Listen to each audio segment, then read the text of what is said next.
Hello beautiful people, welcome back. Thank you so much for tuning in. Today I'm bringing you Dr. Mahdi Mason.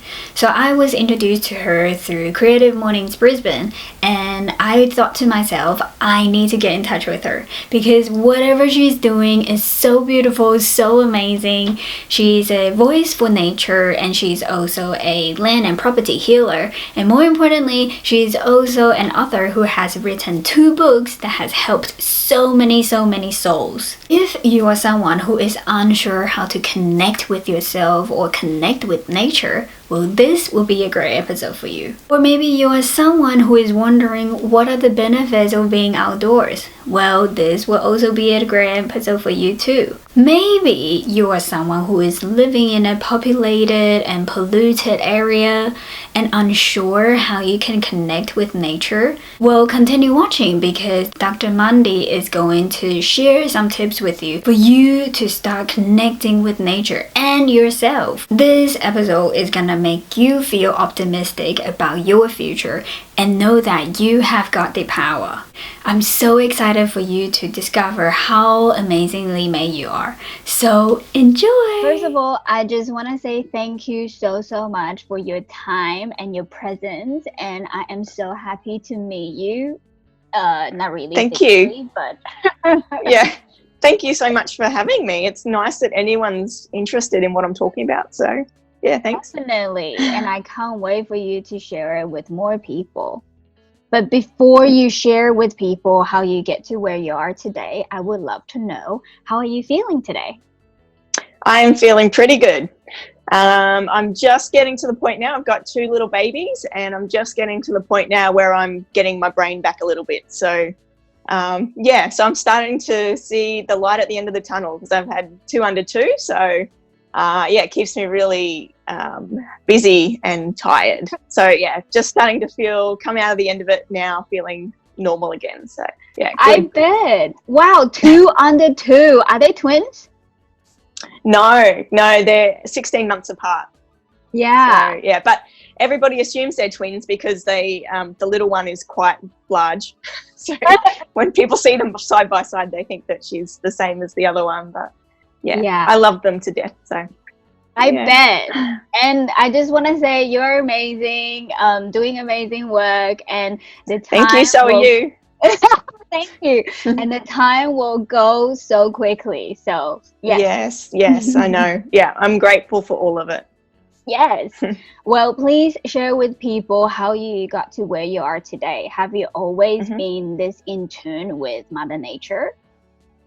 I've always loved my like true passion for all of this stuff has always come from my love of animals, and that's been there since the day I was born. So, you know, all through my childhood, anything to do with animals, I was just fascinated and always wanting to help them. And then sort of I realized going through high school that, you know, there's sort of the options of the type of streams that you can go through. If you love animals, you can do vet science, or you can do environmental management or marine science. I ended up doing environmental science because I found that at school I liked biology and geography and chemistry at that stage, although that interest in chemistry died off very quickly when I started going to uni. I guess I chose environmental science because it was very broad, but also because with vet science, I probably wasn't that dedicated to my education at that time, even though I've done a lot since then. And I knew how hard it was to get into and how much study you'd have to put into. But also, you know, I don't think I would be able to stomach some of the things that you would see as a vet, you know, people mistreating animals and having to put animals down and seeing the heartbreak of the families and all that sort of stuff. I just don't think I would cope with that very well. So with environmental management, I knew that I could help a lot of animals by being able to protect their habitats. So I would be able to protect thousands and thousands of animals just by protecting a small piece of land, for example. So yeah, I still got the fulfillment out of helping animals by doing environmental science. And so, you know, and then that environmental science led me into a corporate career in environmental management, where I went out and worked in the mines of all places. And, you know, there's a lot of criticism. Some people might say, how could someone who cares about the environment go and work in the mines? But the way I see it was, you need people that needed to be passionate about what they were doing out there, that actually caring and wanting to make a difference. But it's also been, well, at the time, it was the best thing for me, because I got to see the way other people approach the environment and how they manage the environment. So that eventually led me to doing a doctorate in environmental management, corporate environmental management, trying to get organisations to improve the way they treated the environment and the way they viewed the environment. So studying in environment led me down the path to really wanting to change the way things were, and I did that partly through my study. So that was one side of me. That's my corporate side, and I still do corporate environmental management now. But I also had this other side through my life that I've always been interested in, energy and spirituality and Indigenous beliefs. So while I was doing all the corporate stuff and the study, I was also, traveling and listening to Indigenous populations about their view of the world, how they saw the environment, how they saw themselves as part of the world. And I also studied a lot of energy medicine. I studied Incan shamanism.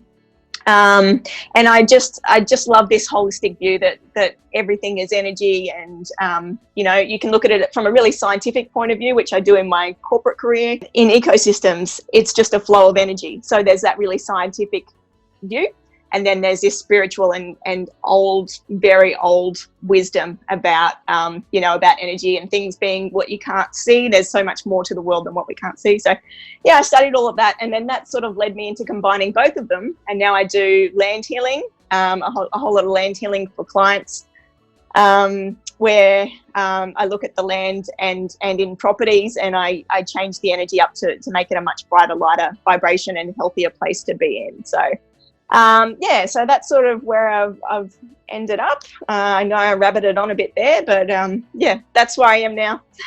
No, that was beautiful. Thank you so much for sharing yourself with people. And the way that you illustrated was beautiful, because a lot of people, they're into animal too. And some people, they don't know what other ways they can help. And what you said was that's beautiful. right. Because for those who are listening and watching, if you are wanting to help animal but you can't stomach what you just said, there you go. There are other ways that you can help the animals.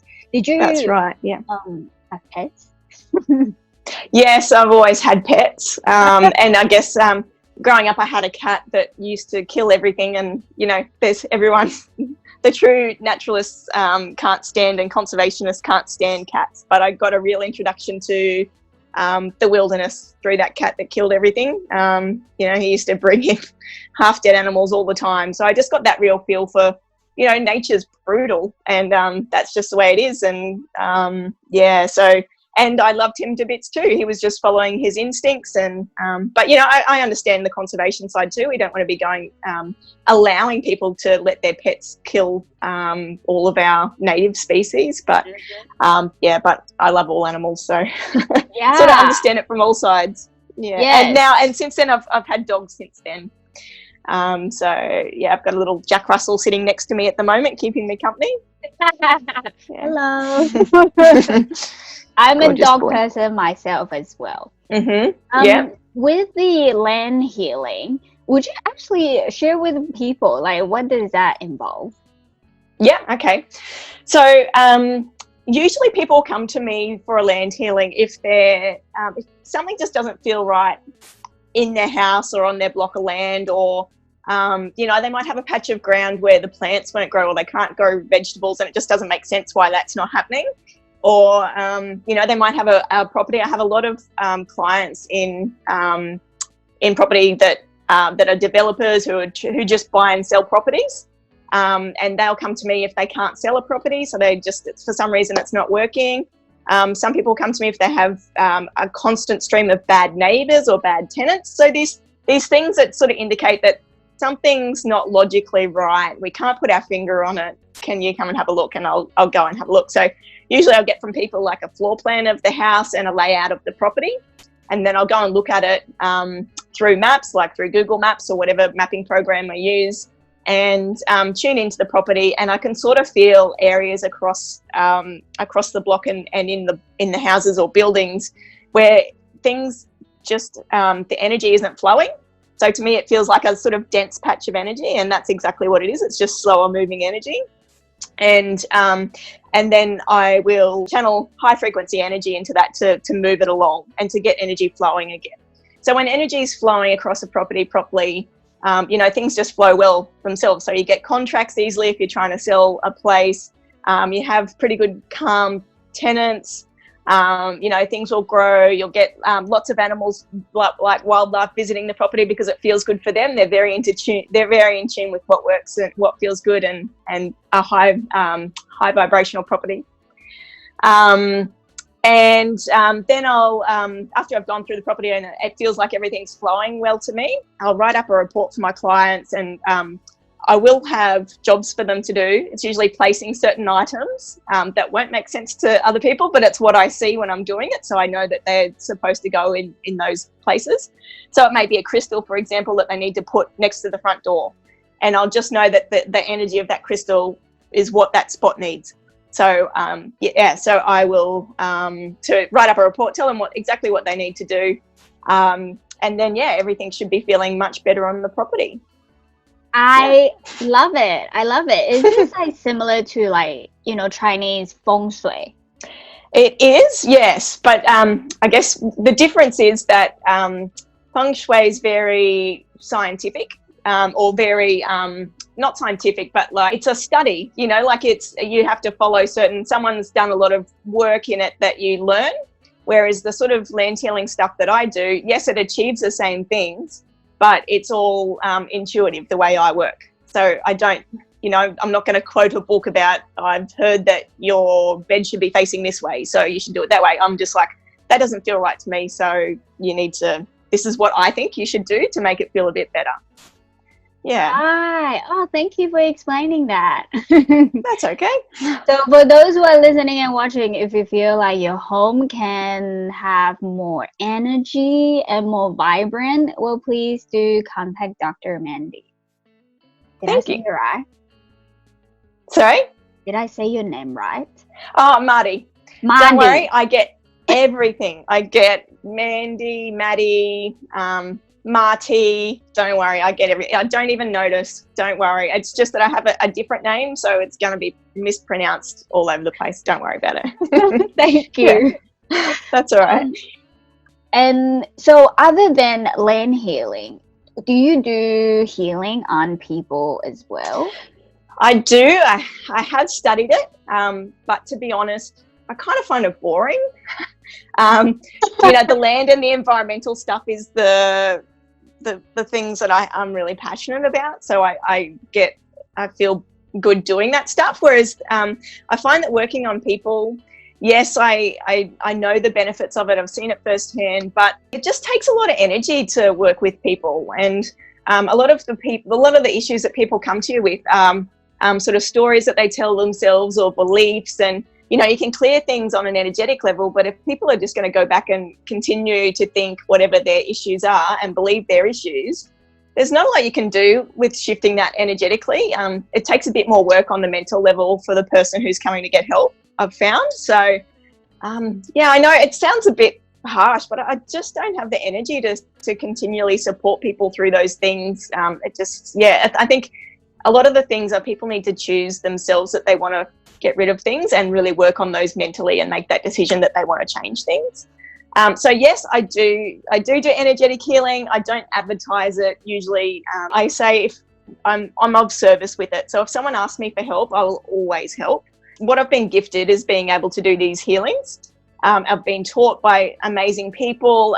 So, I'm not going to just flick that off and shrug my responsibility of it. I'm of service to people and the planet, so I'm going to do it. But I just don't, it's not the thing that lights me up. So I don't really advertise it very much. Yeah, that is totally fine. Thank you so much for being so honest. And I just want to say you have put yourself first, because if you don't take care of yourself, then how can you take care of other people around you? So I think yes, exactly. Great that you protect your own energy first. Yep. Let's talk about grounding and earthing a little bit, because you wrote a book about earthing. Would you like to share with people about that, please? Yeah, sure. So first of all, I'll just explain what it is. So I talk about spending time in nature and how beneficial that is for your own health, and how beneficial it is and how necessary it is for the environment and protecting the environment. But when I'm talking about spending time in nature, I'm talking about physically touching the earth. So whether you're barefoot or sitting on the earth, and at least 20 minutes a day to really get the benefits of that. And you will notice the very first time you do it, if you go somewhere and you're feeling stressed out and you just sit on the earth for 20 minutes, you will feel it straight. Like within that 20 minutes, you will do a complete 180. That's how quickly it works. It calms your body, your nervous system. It gets you out of your brain. It gets you out of that constant loop of stress and where you can't think of anything outside of yourself. And it just calms you down, grounds you, and helps you realize, puts things into perspective, helps you realize that, hang on a second, things aren't so terrible. I actually feel okay. It's going to be all right. So, yeah, 20 minutes a day. I always talk about, it's a lot of people say they can't fit in 20 minutes a day. So there's really easy ways to do it. You can walk your dog barefoot for a little while. You can go and stargaze at night time standing outside, play with your kids barefoot, go for a swim in the ocean. That's all part of spending time in nature. Have your lunch in the botanical gardens if you have to work in the city a lot. Do some gardening on the weekends. There's just so many different ways that we can actually have that physical connection with nature. And once you realize how good it makes you feel, you'll just naturally want to do it. It's been scientifically proven, and there's just more and more studies coming out about how beneficial it is for your health. Just 10 minutes has been scientifically shown to reduce stress, anxiety, and pain. There's just more and more studies coming out about not just how beneficial it is, but how necessary it is for good mental health, because, we've evolved in nature and now we're spending all this time indoors. So it reactivates part of the brain and balances out the brain by being outdoors and just hearing birds sing and hearing those things that we're evolved used to hearing. That's really what the grounding and earthing is, and that's how it's beneficial for our health. But I'd like to just mention about how necessary it is for the health of nature as well. So when we start connecting with nature again, when we're spending that time out there and we're feeling how good it is, we realize how essential it is for ourselves. So how we actually need to be physically in nature a lot. And then when we're spending that time, we start to realize, we start to notice things about nature around us. So we start to notice different bird species that might be there, or different plants, or, you recognize what a healthy ecosystem looks like around you and what an unhealthy ecosystem looks like. Or you may recognize that there's some type of bugs that used to be in your garden, or native bees, for example, and now they just don't visit. So you realize that something's not right. So you get more familiar with the environment. And then once you've got that familiarity and you also have that connection and that appreciation for what it does for you and how good it makes you feel, you automatically want to help it yourself. So that's when you start doing things to actually enhance the environment around you. And that's the stuff that I really love. So I just like to teach people to get to that point of appreciating it for themselves, and then the rest of it will just happen. People just naturally start helping the environment. So that's why I think it's so important about getting out and spending time in nature. It's good for us and it's good for nature.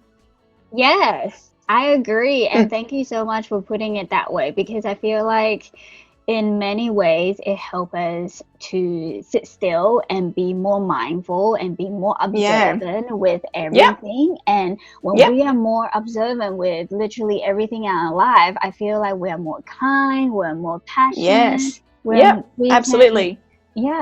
Everything. Somehow you have more time for things too, because you're not stressed out. You're like, you can do things more efficiently when you're not stressed. And so there's time for everything, and whatever happens, you can deal with it more easily.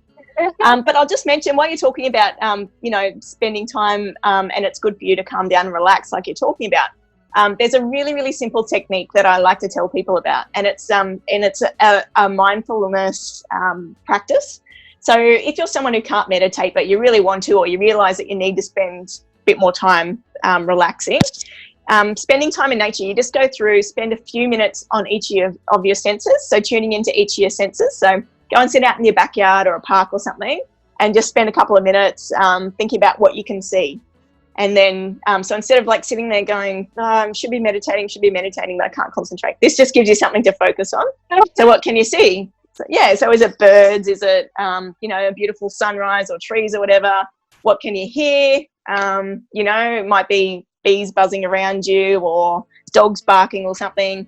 What can you smell? A nice flower, or it could be a rotting cane toad or something close to you. And even tasting a little bit of grass is not going to kill you. So you can go through all the senses, and it's just a really easy way to, if you find like 20 minutes is too long to sit somewhere and you need to be doing something, then that's a great way to actually take the time to consciously relax. Yes, I love it. Thank you so much for sharing that tip with everyone. That's all right. That actually reminded me of a conversation that I had with my friend. She's also a neuro-oncologist. So she took her dog out for a walk, and then obviously she's trying to practice being mindful. And then how everyone, when they go out for a walk, they are like, okay, like this mission is going out for a walk. But then that time, like she saw her dog sitting by the pond, and then the dog was like just start looking at the dogs. And then she was like, wow, if my dog can be this mindful, I can too. Yeah, they're so wise. They do so many things better than we do. Yes, I agree. Well, by the way, I just want to mention for those who are listening, there's actually a movie. It's called the Earthing movie, and you can watch it on YouTube. It's actually free. If you still don't get what that is, please feel free to watch it. And also, please get in touch with Dr. Mahdi. Did I say that right this time? Mahdi. God. Yeah. Sorry. That's all right. No, it's fine. Please get in touch with Dr. Mahdi. Yes, that's right. That's right. I'll put her details in the description below. Speaking of which, though, do you help people internationally? Yes. Yeah. So I do all my work remotely. So I found, especially, with the land healing stuff, if I'm actually going into a property itself, I sort of get a bit distracted by everything going around. So I'll be like thinking about the person who owns the house will probably be standing somewhere, and I'll be like thinking about them, or I'll notice a picture on the wall and then I'll start thinking about that, instead of when I'm just working remotely, I'm sitting in silence in an environment that I'm used to, and I can just tune into the problem things. So yeah, so I work with everyone. Yes, love it. So yeah, for those who are interested, please get in touch. And she also has a book, so please, it's available on her website as well. Now, how long have you been doing this work? The land healing stuff, or teaching about environmental stuff. I don't know. It's all sort of like I feel like they're related from when I started. Sorry?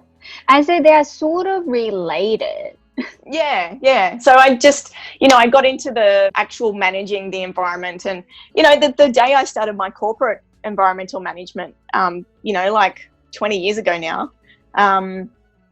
that I started teaching, and I started doing environmental training for people in the workforce. So I guess it started right from then, and it's just growing in different ways. Yeah. Well, I feel like 20 years to think back will be a big chunk of thinking that you need to do. Maybe in the past 5 to 10 years, what has been the 5 most frustrating thing that you have come across with people?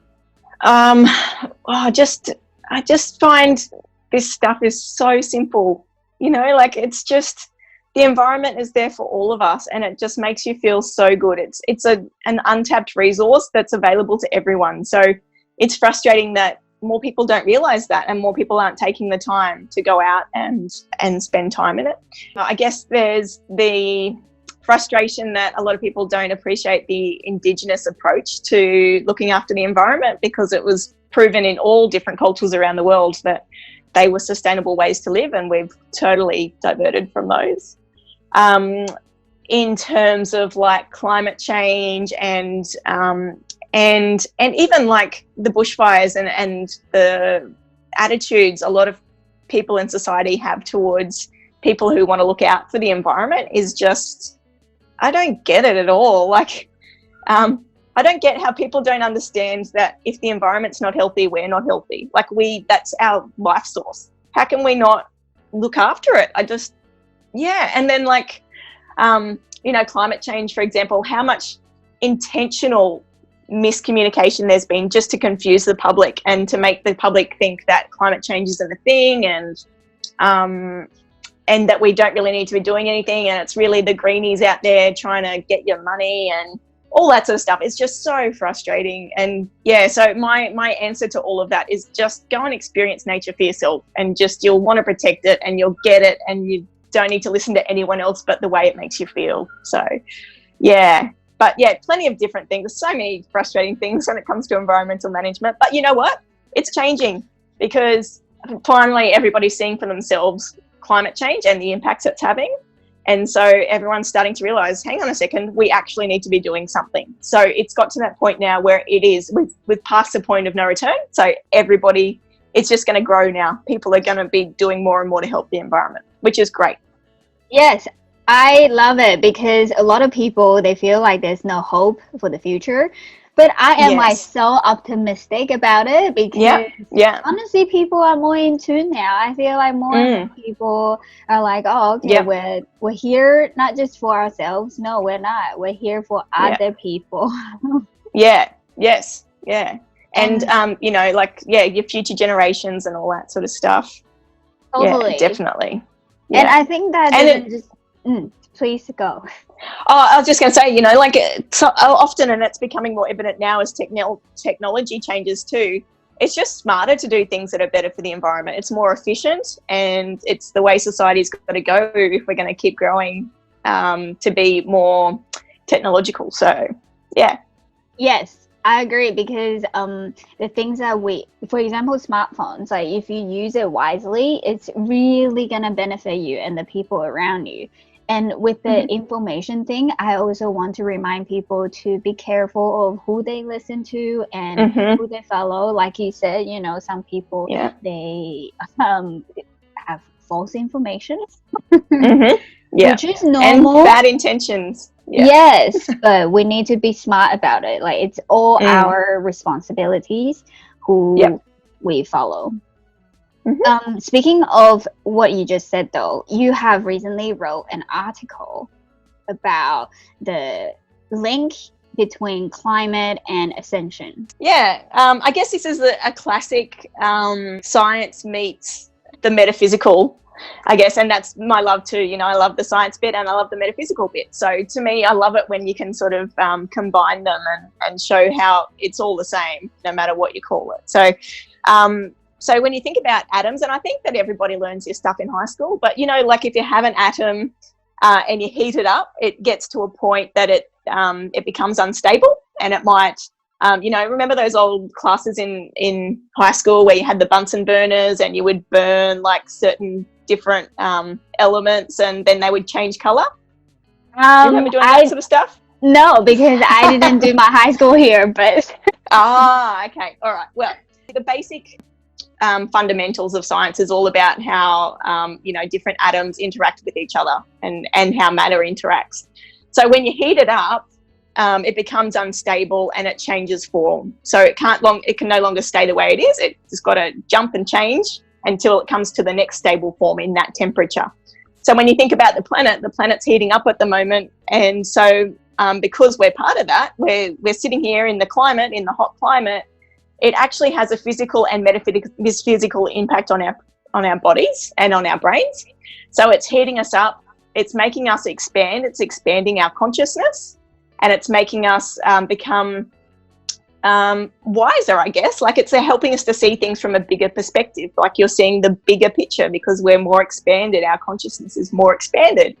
So that's going to help with us in becoming kinder to the planet and becoming more aware of spirituality and our different senses, and get us closer, that gap between science and the metaphysical world, bringing those closer to help us realize that, hang on a second, there's more to life than just what's in textbooks. Yeah, wow, you illustrated so beautifully. Thank you. Thanks. You know how just before you said some people don't believe climate change is real? Mm-hmm. What would you say to them? Look out the window. I still see things like people post stuff about in summer, there'll be like a super hot day. And then people post something, oh, climate change, but there was a really hot day in 1908 in the same place. So we've had hot weather before. I guess the thing is, yes, we've had hot weather before, but the thing about climate change is that we have hot weather upon hot weather upon hot weather, day after day after day for long periods.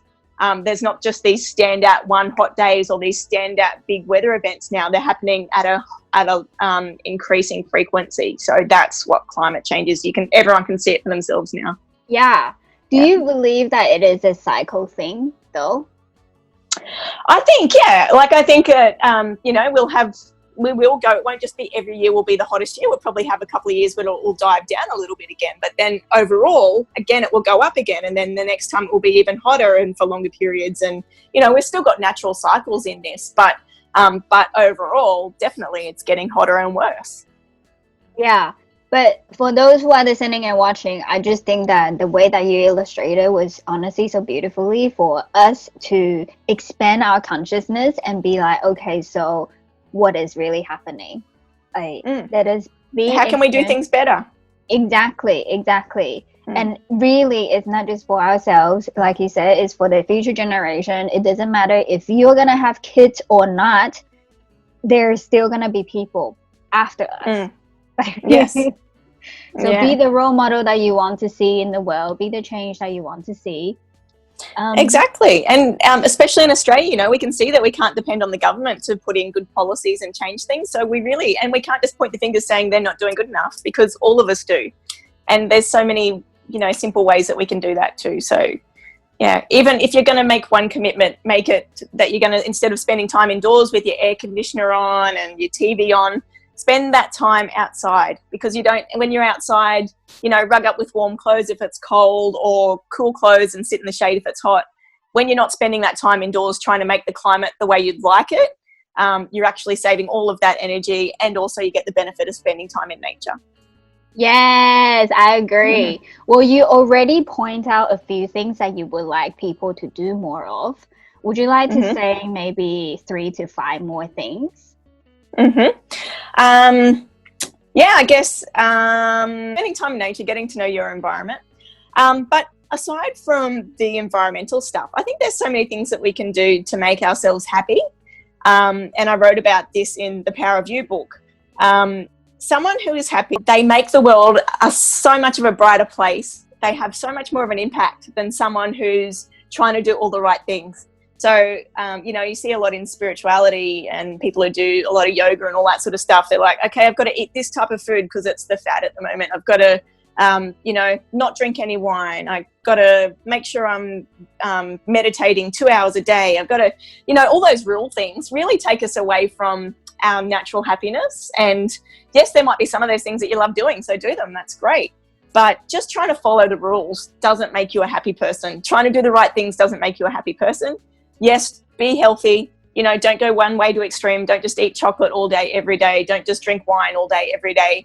But, do exercise, get outdoors, make yourself generally healthy. But, yeah, do the things that make you happy, because they just have so much more of an impact than trying to do the right thing. Yeah, I love it. That is such a huge thing that you have pointed out. Thank you so much, because it's okay.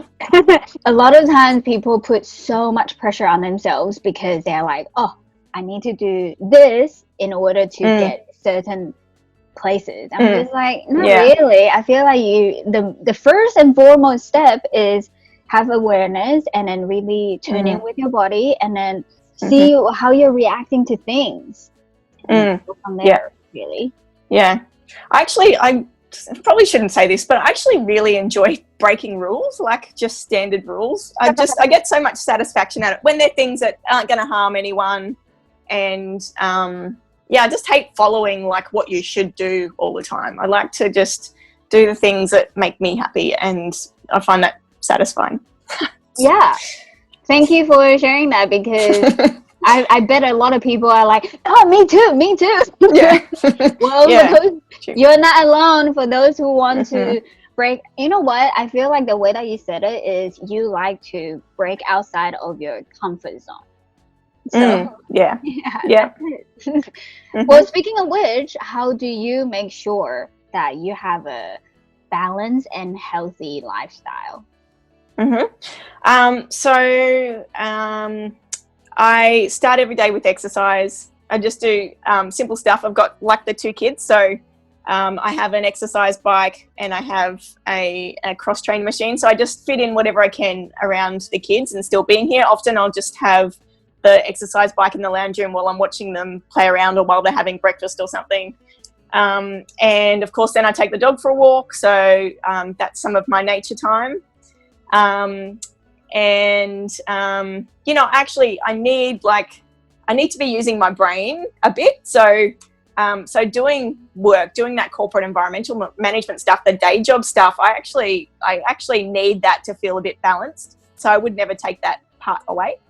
And then my spiritual stuff, so I'll spend a bit of time. I've got a nature reserve at the end of my street, so I'll sit down there and I'll either consciously meditate or I'll just sit in nature and watch what's happening down there. But the other things that really balance me out are doing the healing stuff, so the spiritual side. So property healings for clients, or I love just speaking crap with my friends. I just it's a good balance. You just need that. You just need that non-seriousness sometimes. I do like drinking wine on the weekends. I love, going out and hiking and swimming in the ocean, all those sorts of things. I love my family. My kids, spending time with my kids just puts everything into perspective for me. So, they're all the things that make me happy. Yeah. It used to be traveling. I just used to love traveling, but sort of, maybe it's COVID and maybe it's having kids, but I'd like to see more of the world, obviously, one day, but it's not my biggest focus at the moment. Yeah, I think obviously because, yes, like you said, you have kids now, like we change as we grow. And the way that you illustrated, thank you, because it really is a balanced lifestyle. Like for those who are listening and watching, you really don't need to be so extreme to things. Like you don't, there's no rule. It's life. Like just do your own life. And I also love how you said you need the corporate side of things because you like to think. For those who don't really use their brain, I just want to say that if you don't use it, you're going to lose it. And so it's good that you do something that is making your brain still active. And that's why learning new things is amazing. So, that's how I feel. Yep, definitely. It's fulfilling. And how do you handle like stressful and anxious situations? Well, it's honestly, like, I just bang on about it so much, but just spending that 20 minutes in nature, like it is my go-to for everything. It's good to know that whatever the problem is, I have that tool and I'll go and sit in nature and it'll just completely change the way I feel. I'll come back feeling de-stressed. I can think clearly.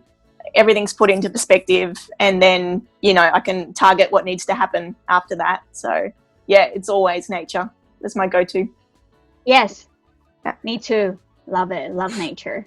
And I asked you this before in the Creative Morning Brisbane talk. So for those people who don't have a backyard, what would you suggest them to do? So definitely get indoor plants, and so you can still have a physical touch with nature that way. But eating lots of fresh food is also a connection with nature, because it all comes from nature. So all the different colors that you can get from nature, all of that raw food that hasn't been processed, all the vegetables and fruits, that's all going to help with your connection to nature. It's been scientifically proven that it's still beneficial, even if we can't be in nature, to see images of nature or to watch nature on TV. It's still beneficial for us. So it has that impact of reducing stress and pain and anxiety.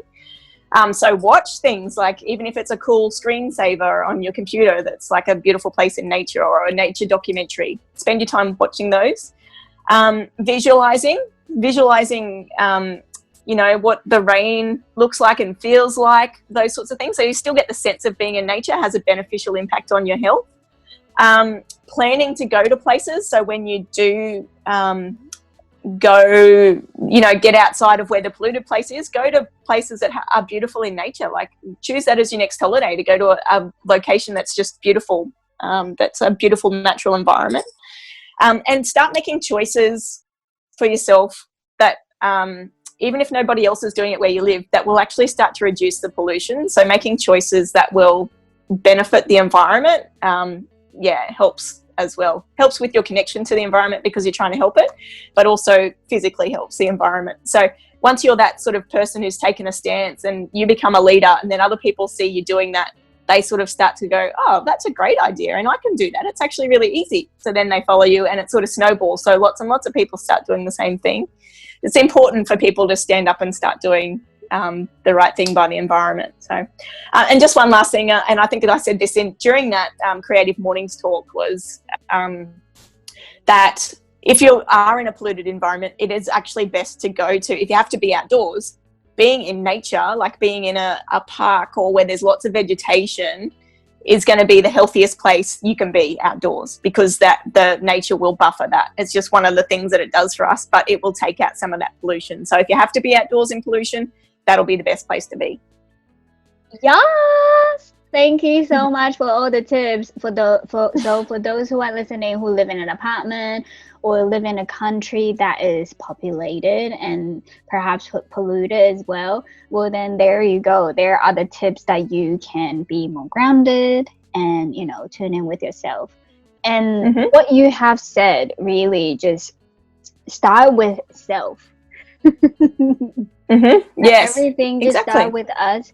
And the way that you said, be the person, make the change or whatever, will be the change that you really want to see. And you can make a difference, because whatever you're doing, the people around you really will see it. They can feel it. And when they see the positive change, they will follow too. Yeah. So, right. Yeah. Well, because you have helped people heal their energy, how would you encourage people who feel like they are not enough, and make them realize that how powerful we are as human beings? Well, firstly, give yourself a pat on the back for just surviving. Like, life is hard, and it's hard for every single human being. Just to get to this point, you've done a fantastic job, whatever your circumstances are. So that's first.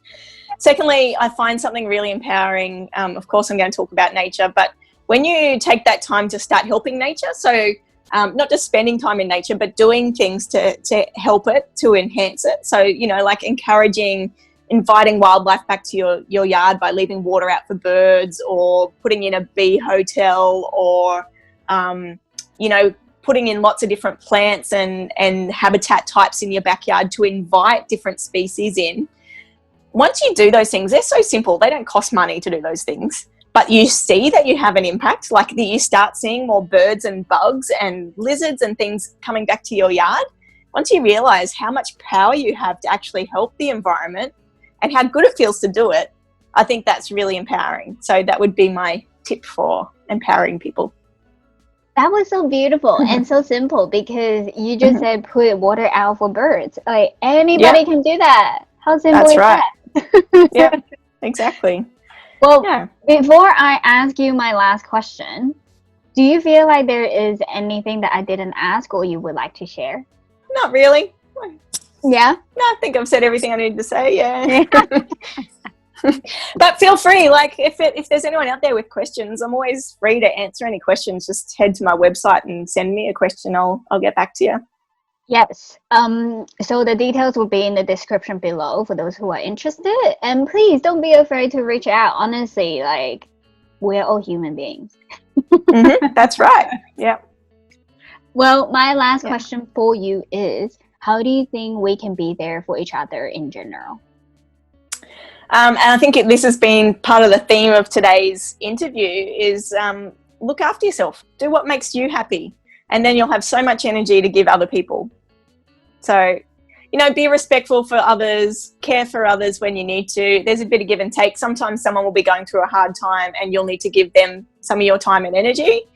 But if you do that, they're going to be there for you when you're having your low times. So yes, have love and respect for others, but the best way to do it is to look after yourself, and then you've got that energy, and then you will naturally care for others. It was so beautiful. But yeah, it's true, right? So true. Yes.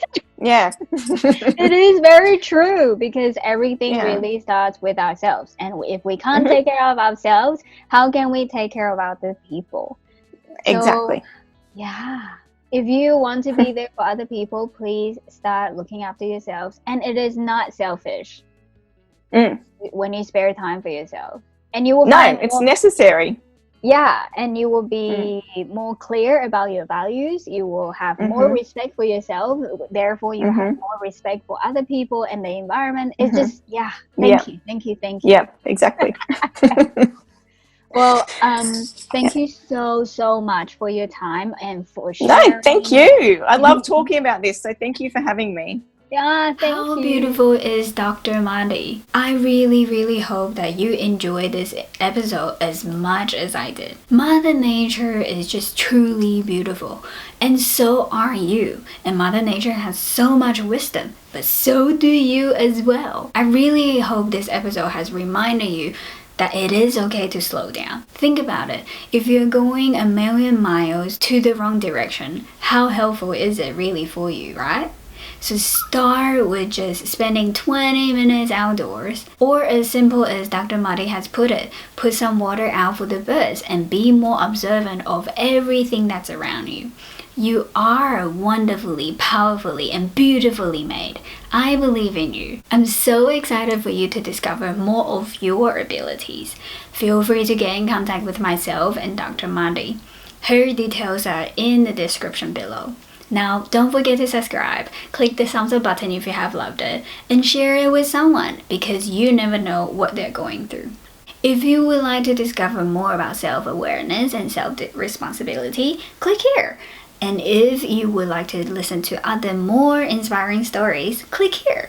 And remember, you are amazing and you are not alone. I will see you next time.